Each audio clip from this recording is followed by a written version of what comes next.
Another way we can have an intervention is what's called through taxes and subsidies. And again, this is a pretty popular intervention we think about nowadays. Right now, lots of people are talking about, say, a fast food tax or a fat tax. Right? Basically, this is we want to put a tax on certain types of food, or maybe certain classifications of food, and those things will get a tax. So let's have a look and see what's actually being suggested here and how we try to model that. So in a perfectly competitive market, we see that the price that the buyer pays and the price that the seller receives are exactly the same, right? Where the two curves cross. That's where the price that I pay for a bag of Doritos, $3.85, is going to be the price that Coles or Woolies gets for buying from me. Is that true? Does Coles or Woolies get to keep the $3.85 that I pay for Doritos? No, why not? Coles and Woolies has to pay a tax. They've got the GST and other sorts of taxes all the way down the food chain.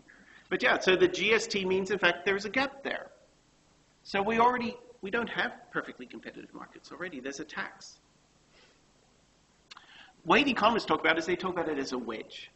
That taxes drive a wedge between what the buyer sees, the $3.85 that you hand over to get a hold of that bag of Doritos, and what Coles or Woolies gets in terms of revenue. They don't get the $3.85. They get the $3.85 minus 10% GST. So it's driving a gap there between the two prices. There's no longer the same price. There's now a buyer's price and a seller's price.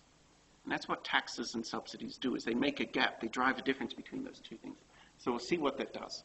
A higher tax means there's a bigger gap. And a subsidy, as I say, is a negative tax.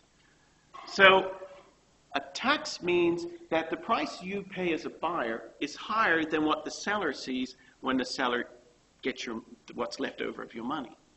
A subsidy would be the other thing. That would be where the price you pay as a buyer is less than the price that the seller sees when they provide you with the good. Okay. How do we think about, again, going back to how do we think about putting a tax or modeling taxes in our market diagrams? We've got this toolbox, which is a market diagram, and we're going to use it to try to analyze lots of different things. So how can we think about a tax here? Well, what we're saying is, let's imagine we start off at P1 and Q1, a perfectly competitive market with no tax initially. The government comes in and sets a tax of whatever that tax is. What is that going to do? It's going to drive a gap between what I call the buyer's price here. That's the price that you see marked when you walk into Coles and Woolies.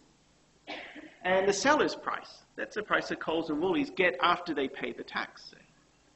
And there's a gap between the two. And as long as there's a gap between the two, then the quantity provided in the market that's taxed will be less. Q1 drops down to Q2. Because at that lower seller's price, the sellers are only willing to supply Q2. After all, if I'm Coles and Woolies, I don't get the full $3.85, I get something less. Therefore, I'm not going to supply the same amount of Doritos I would at the higher price, because I don't see that higher price. I don't see what you pay. I actually see something less than that. So I'm going to supply less. Because after the tax is put in place as a seller, I'm being paid less. Well, if less is traded in this market, then what we're going to have is lower social value. So the way we can try to draw that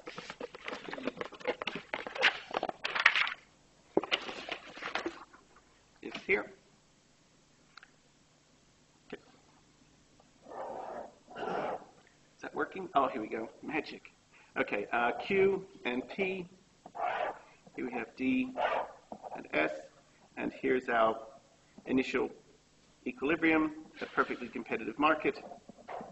Okay, now we put a tax in here of this amount, the gap between the buyer's price up here, PB, and the seller's price, let's call it PS.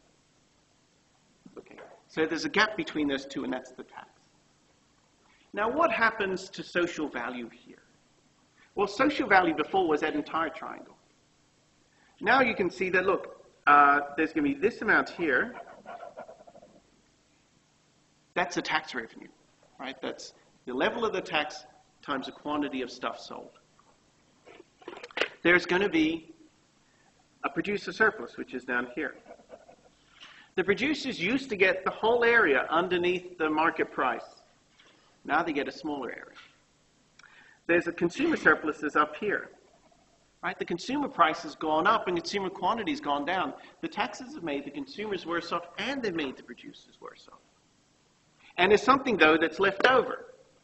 This area here, that area that used to be part of consumer producer surplus before, now it's not anybody's. That's what's called, again, this deadweight social loss. That's the efficiency loss to society because we put a tax in this market. We're trading less in the market. We used to sell Q1 units of the good. Now we only sell Q2.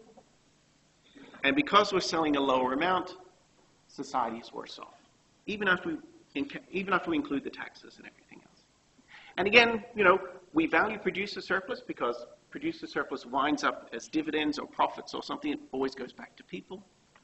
We value consumer surplus because that's people's values of things and the things that they choose to buy. People are better off because they get to buy coffee at 8:30 in the morning. What about the tax revenues? Why do we value that? That's going to the government. Isn't that just wasted? Well, what we assume is that that tax revenue, in a sense, gets turned around. The government uses that tax revenue to build the public pools or the public schools or pay for our army. In that case, it's value going back to people, and so we do value the tax revenues as well. But that little triangle at the edge there, that's lost. That's the efficiency loss to society because we put a tax in place. So taxes cause social value to drop in a market, and that's why economists tend not to like them.